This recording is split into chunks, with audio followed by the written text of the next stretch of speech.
When I walked into the NICU to check on my premature baby, I expected the usual beeping machines and sterile silence, but what I saw stopped my heart.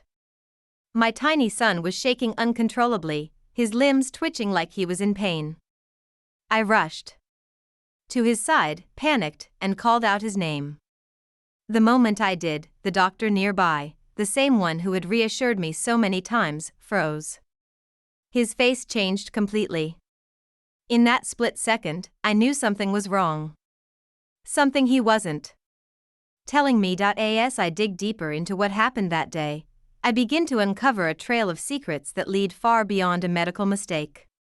What began as a terrifying moment in the NICU turns into a fight for truth, justice, and a mother's instinct that refuses to be silenced. Didn't even have time to hang my coat before I heard the faint, stuttering beeps.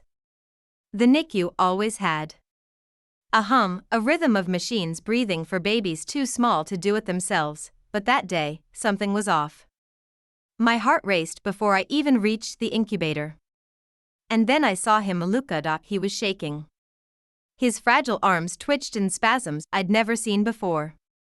His chest rose and fell in erratic, uneven pulses, and his eyelids fluttered like he was trapped in some invisible storm. I froze for a second. Then I ran. Luca. I called out instinctively, pressing my hand against the glass of the incubator. It's Mommy. I'm here. That's when it happened. Dr. Keller, the senior neonatologist, the man who had calmly explained every risk and every procedure since Luca's birth, turned toward me. And I swear, his entire expression changed. His mouth tensed, his eyes flicked to the monitors, then to Luca, and finally, to me. But not like a doctor noticing a concerned parent. It was something else. He looked afraid, and then it was gone. Just like that. He forced a half smile, cleared his throat, and walked over with practiced professionalism. It's okay, Mrs. Harlow. Babies at this stage can sometimes experience involuntary movements. No, I said. This is different. He's never done that. And he's burning up. Look at his chest. He didn't answer right away. He just stood there, pretending to check the monitors, but I could see his hand tremble slightly when he adjusted the 4. I wasn't imagining it. Something was off. I'd like a nurse in here, now, I said, louder than I intended. Doctor Keller nodded slowly, but he didn't call anyone. Instead, he finally looked me in the eye and said, "When did you last visit?" That question. So casual on the surface, but the way he said it made my stomach drop. Like he was calculating something. Or covering something up. Last night. Around 8 p.m. same as always. He nodded again, then moved to Luca's chart and flipped through the pages too quickly to actually read. My eyes stayed on my baby, still trembling under the incubator's light. I took a breath and stepped closer. I said his name, I whispered. And that's when you looked like you saw a ghost. He flinched. I saw it before he could respond. The door swung open and a nurse stepped in, not the usual shift nurse. This one I didn't recognize. She was younger, hesitant, like she'd just been pulled from another floor. Dr. Keller turned to her and said, "Let's run a CBC and monitor for seizure activity. Page neurology just in case." Just in case, my legs felt unsteady. I reached out and touched the edge of the incubator for balance. "I want full transparency," I said. Every test, every log, every note in his file. And I want to know what happened between last night and now. Dr. Keller hesitated for a breath too long, then said, "I'll have the records sent to your room." I didn't believe him. Not for a second. Back in my room, I sat on the small cot with Luca's stuffed penguin clutched in my hands. It still smelled like the detergent we used at home. The one we bought the week we found out I was pregnant. Everything felt so far away now. I opened my laptop and logged into the hospital's parent portal. I navigated to Luca's file, but something wasn't right. The logs from the night before were missing. The timestamp skipped from 6:17 p.m. to 12:03 a.m. 6 hours, gone. I stared at the screen. Then I noticed something else. A medication entry timestamped at 11:52 p.m. No name, just a code. Administered by no one. The field was blank. My chest tightened. My mind raced through every worst-case scenario. Was it a mistake? Or something intentional? Why would Dr. Keller react like that? And why was that nurse unfamiliar? I couldn't sleep. I couldn't sit still. Every time I closed my eyes, I saw Luca's tiny body shaking and Dr. Keller's pale, frozen expression. He knew something. He absolutely knew, and I was going to find out what, even if it meant uncovering something I wasn't prepared to face. I didn't sleep that night, not because of the stiff hospital cot or the faint hum of machines echoing from the hallway, but because of the silence. The 6-hour gap in the logs haunted me. It felt like an absence too loud to ignore, like the quiet after a scream. Something had happened during that missing time. And no one was talking about it. At 3:17 a.m., I slipped out of my room. I walked barefoot down the hallway, the polished linoleum cold beneath my feet. The nurse's station was half-lit, with a lone nurse sipping coffee behind a screen. She didn't notice me. Or pretended not to. I turned left, past the vending machines and the locked pediatric wing, to the service elevator. The one the night janitor used. It opened with a mechanical sigh and I rode it down to sublevel 2, where I'd seen text disappear with charts and boxes. It was a risk. I knew that. But I didn't care. If no one was going to tell me what happened to my son, I would find out myself. The records archive was locked. I expected that. But the door had one of those cheap magnetic locks, and I'd spent enough years in IT support before getting pregnant to know how to short it. I jammed a folded paper clip into the sensor and tapped it with the butt of my phone. 3 seconds later, I was in rows of metal cabinets stretched across the room like a graveyard of forgotten paperwork. I moved quickly, scanning labels, NCU, NICU, PEDS. Then I found it. NICU, week 32. Luca's name was on a small folder, second row from the bottom. I pulled it out with trembling fingers. Everything inside was handwritten. Nurses' logs, medication charts, activity trackers. And right there, tucked in the middle, was a form with Dr. Keller's signature, dated last night, 11:54 p.m. But the medication field had been crossed out.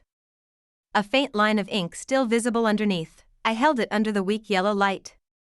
The crossed-out name looked like Cyclonex. I'd never heard of it. I snapped a photo and flipped through the rest. Another note, scribbled hastily in the margins of a respiratory log, irregular response. Eyes unresponsive. Notify Keller, stat. But no follow-up. No signature. No timestamp. I put the file back and slipped out as quietly as I came in. My heart hammered in my chest. If I got caught, they could bar me from visiting Luca. Maybe worse. But all I felt was anger.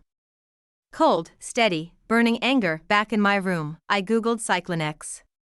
It took me down a rabbit hole. The drug was still in clinical trials. A neuroregulatory compound developed to treat seizure disorders in newborns, unapproved, not FDA cleared.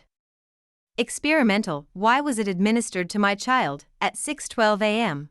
I was already outside the NICU waiting for rounds. When Dr. Keller arrived, his eyes scanned the hall and landed on me.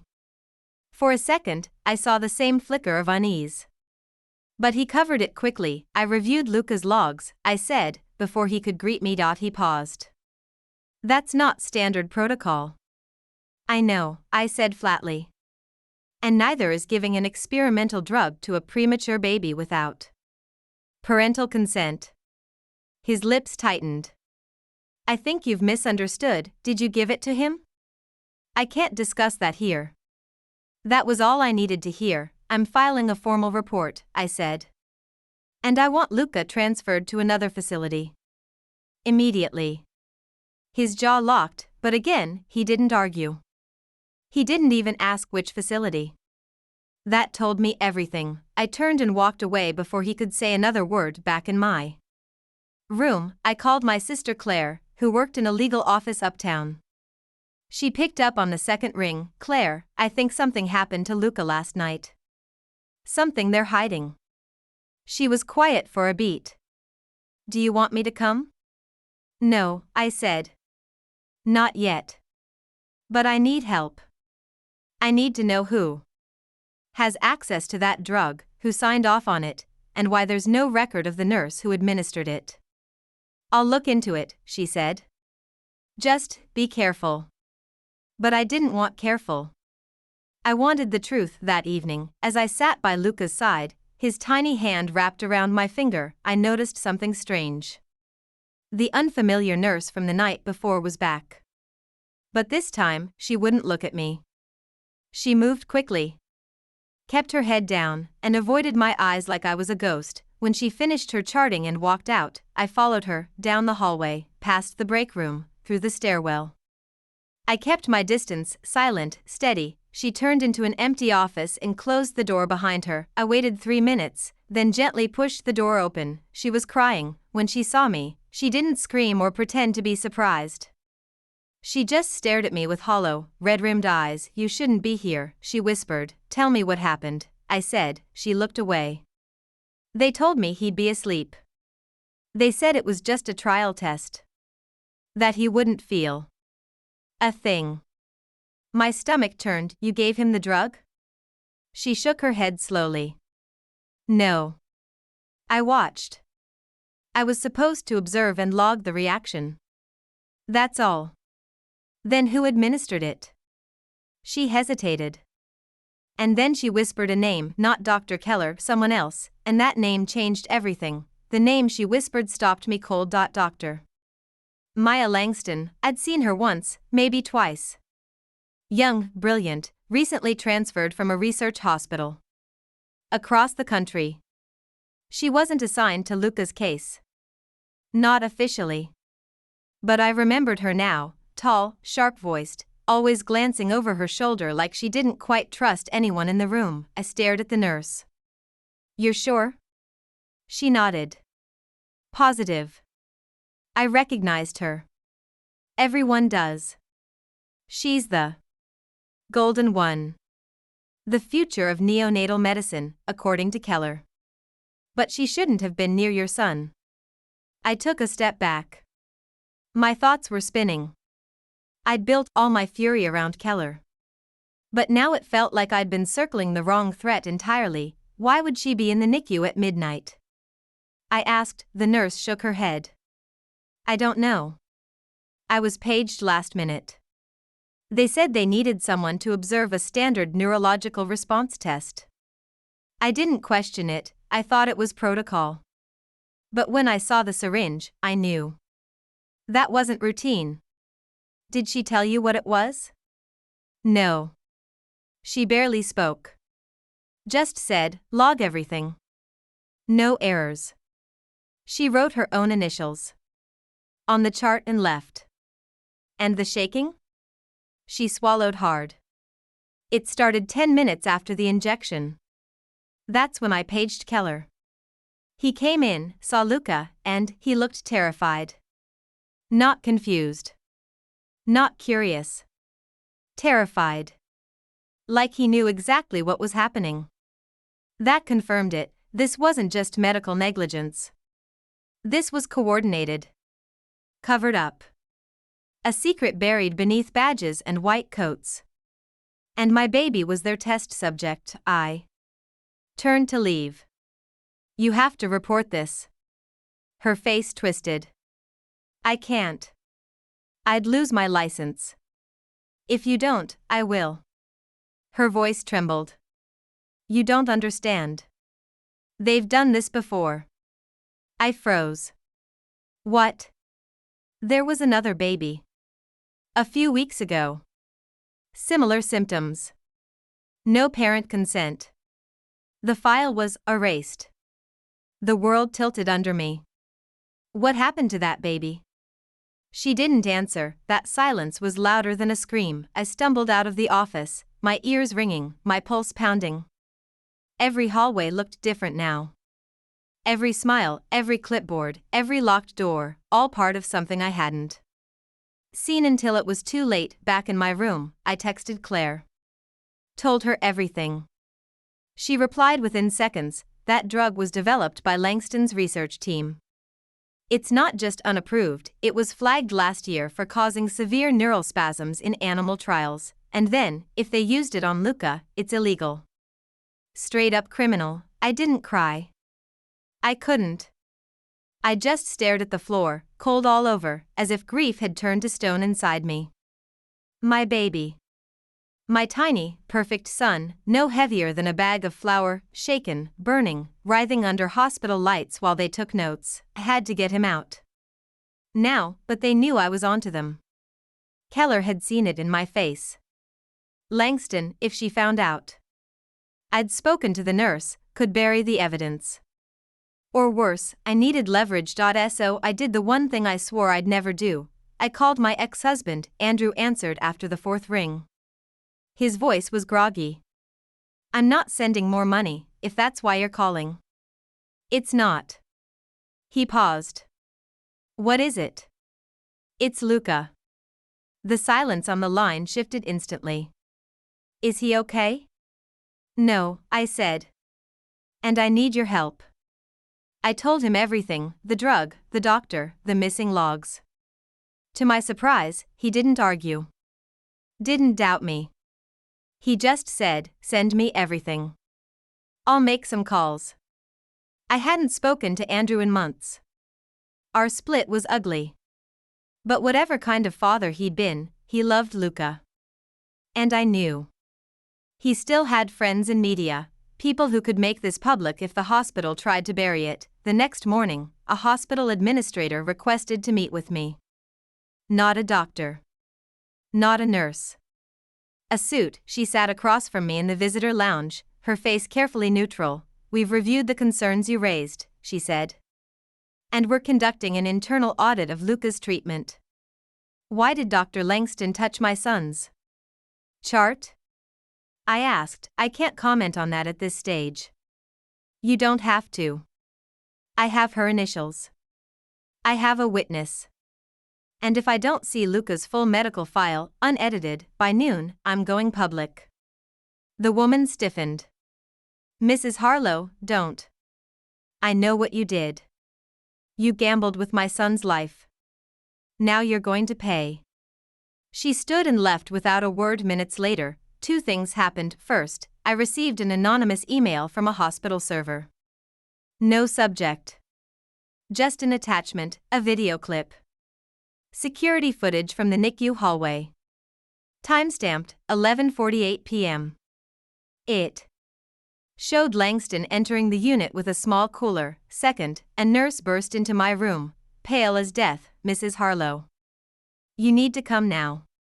I ran after her, every step pounding with dread. When I entered the NICU, I saw a circle of staff around Luca's incubator, and for the first time since his birth, the monitor above his head read flat, and no beeps, no movement, nothing. I couldn't hear anything but the blood rushing in my ears. Everything else, the cries, the calls for help, the orders being shouted around me, blurred into a single terrifying silence.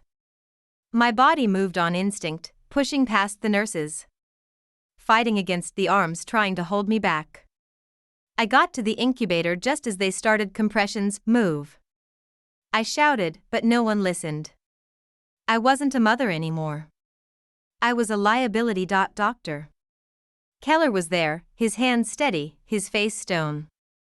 He barked instructions as if this were just another drill. But his eyes, those I'll never forget, were filled with something else. Guilt. He wouldn't look at me. I saw Luca's body, so tiny, so still. His chest barely rose beneath the pressure of Keller's hands. And then I heard it, a single, weak beep. Then another. Slower than it should have been, but they're alive, barely. I collapsed into a chair, shaking. I'd seen life slip away. Tasted it. The room swirled with the metallic scent of panic, the sterile bite of antiseptic. I couldn't move, couldn't breathe, until a nurse touched my shoulder and whispered, "He's stable. For now." But for now wasn't good enough. Keller stepped away, pulling off his gloves, and made a motion to speak to me. I stood before he could. "No more lies," I said. He didn't argue. Just motioned for me to follow him into a small side office. The door clicked shut behind us. "You knew," I said. "From the beginning. You knew what they were doing to him." "I tried to stop it," he said quietly. "I fought them." "You watched him suffer." "I reported the incident to the board," he replied. "They buried it.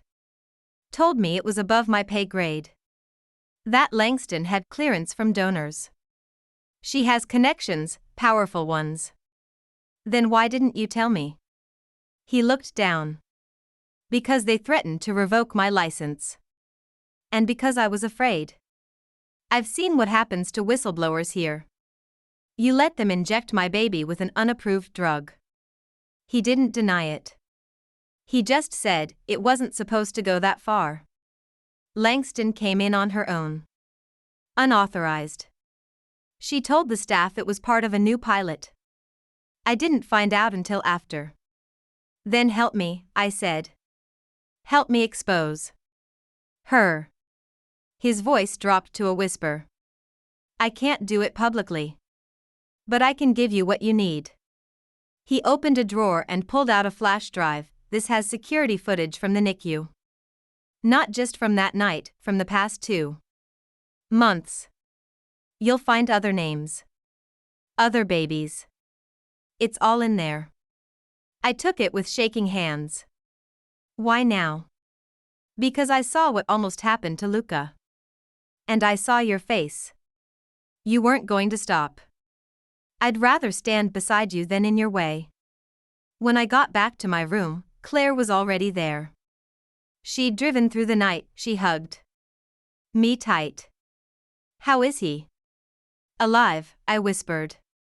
"But just barely." I handed her the flash drive. She plugged it into her laptop and began scanning the files. Her face grew more horrified with each click. "Oh my God," she said. "There are over 12 babies here. Same drug. Same reactions. They even have internal emails, Langston reporting results to someone off-site. A private lab. We found the name of the lab, Neurovance Biotech. They were based in another state. Completely unregulated. Langston wasn't just experimenting, she was part of a covert partnership, using NICU infants as data points for a high-risk neurological patent. The babies weren't patients. They were property. "This is criminal," Claire whispered. "Federal level." "Then we go public," I said. That night, Andrew came through. He got us a contact at a major news outlet. A producer named Jenna agreed to meet in person. We gave her the drive, the witness testimony, everything, but I made one thing clear: I didn't want my face blurred. I didn't want to hide. If they were going to come for someone, let it be me. The segment aired 36 hours later. IT spread like wildfire. Parents across the country started checking their own NICU records. Lawyers got involved. Langston's name trended for days. And then came the police. They arrived quietly, but everyone noticed. Langston didn't show up for her next shift. The hospital released a bland, deflective statement. But it didn't matter. The world had seen what they tried to hide. Still, nothing mattered more than what happened next. Luca was transferred to a private children's hospital, far from the ones who had hurt him. There, under real care, his tremors began to subside. He slept longer. His vitals stabilized, but the damage, that would take time to undo, visited him every day, reading to him from the books we'd bought before he was born. I told him about the moon, the stars, the sound of waves. I told him I was sorry. Over and over. And then, one morning, as the light streamed through the blinds, He opened his eyes and looked at me, really looked at me. It was the first time, broke down completely, but as I held his hand, watching those bright, curious eyes take in the world he'd almost been robbed of, the door creaked open behind me. A shadow fell across the floor. I turned, expecting a nurse, but it wasn't a nurse. It was someone I hadn't seen in years, and they weren't there to visit Luca, they were there for me. The figure in the doorway didn't move for a long moment, we just stared at each other, two people separated by years of silence and miles of regret. It was my mother. She hadn't visited once during my pregnancy. Not when I was put on bed rest. Not after the emergency delivery. And certainly not when Luca was taken into the NICU. Her presence, now unannounced, in this sacred room, felt like a disruption in time. "What are you doing here?" I asked, quieter than I meant to. She stepped forward, dressed too formally for a hospital. Hair perfect. Eyes unreadable. "I saw the news," she said. "I thought you might need support." I laughed, sharp, bitter, humorless. "Now you show up." "I didn't come to fight," she said. "I came to warn you." That stopped me cold. "Warn me about what?" She looked at Luca, her expression softening, for a moment, almost maternal. Then she lowered her voice. "Neurovance isn't just some rogue company. It's funded by federal grants. Political donors. They're protected. The people you just exposed, they don't just disappear quietly. They retaliate." I stared at her. "How would you even know that?" She didn't answer right away. Instead, she pulled a file from her bag and placed it on the table. Inside were documents I couldn't have accessed even if I tried, sealed records, internal memos, legal briefs with names I recognized from news headlines. "You think you uncovered something new," she said.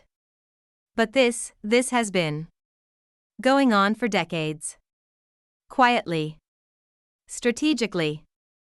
And when someone like you breaks the silence, they don't always go after the story. Sometimes, they go after the storyteller." I opened the file, skimming, trying to make sense of it all. "Why are you giving this to me?" "Because once," she said, "I tried to expose something too. I lost everything. My job. My reputation. Your father." I blinked, stunned. I'd never heard her talk about that time. I'd always been told he walked out. That he couldn't handle parenthood. "But now, you were a whistleblower," I whispered. She nodded. "And I wasn't strong enough to finish the fight. But maybe you are." There was no embrace. No emotional reconciliation. Just a quiet understanding between two women who had both been broken by systems they trusted. After she left, I sat beside Luca again. He was sleeping peacefully, his tiny fingers twitching like he was dreaming. The footage we released had already triggered an investigation. Langston had been arrested. Dr. Keller, after testifying to the board, resigned. The hospital board was under review. But the real storm hadn't even started yet. Lawsuits were stacking up. Public pressure was mounting. Politicians were weighing in, and I was the face of it all. People called me brave. A hero. Some even accused me of exploiting my son's trauma for attention. But they didn't see the nights I stayed awake wondering if I'd done the right thing. Wondering if speaking out had painted a target on our backs. One night, a few weeks later, I was walking to my car in the hospital garage when I noticed something odd. A black SUV parked across 3 spaces, its engine was running, but no one got out. I tried to tell myself it was nothing. Just a coincidence, but the next day, Claire called me in a panic. Someone had broken into her office. Only one thing was taken, the flash drive backup. That same night, Andrew's apartment was searched. No sign of forced entry. Just a laptop wiped clean. The message was clear: we weren't done, but I didn't stop. I partnered with advocacy groups. I spoke at medical conferences. I gave testimony to federal investigators. I built a network of parents who'd lost more than I had, some who never got to bring their babies home, and through it all, Luca grew stronger. He learned to hold his head up, to laugh, to reach for toys. Every milestone felt like a defiance of what they'd tried to do to him. One evening, as we sat in the backyard, watching the sunset, he reached out and touched my face. "Mama," he whispered. It was his first word. I broke down. All the fear, the rage, the exhaustion, it spilled out of me in one long, shaking sob. I held him against my chest and promised him, again, that I would never stop protecting him. Not from the world. Not from the shadows behind polished walls.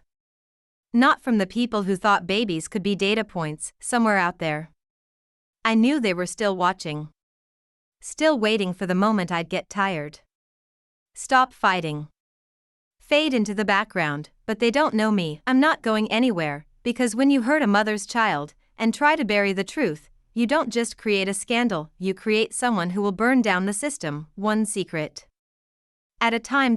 So if you're reading this, if you've ever been told to stay silent, to sit down, to be grateful for the crumbs of care you're given, hear me now. You are not powerless, and they should be afraid of what happens when we start speaking.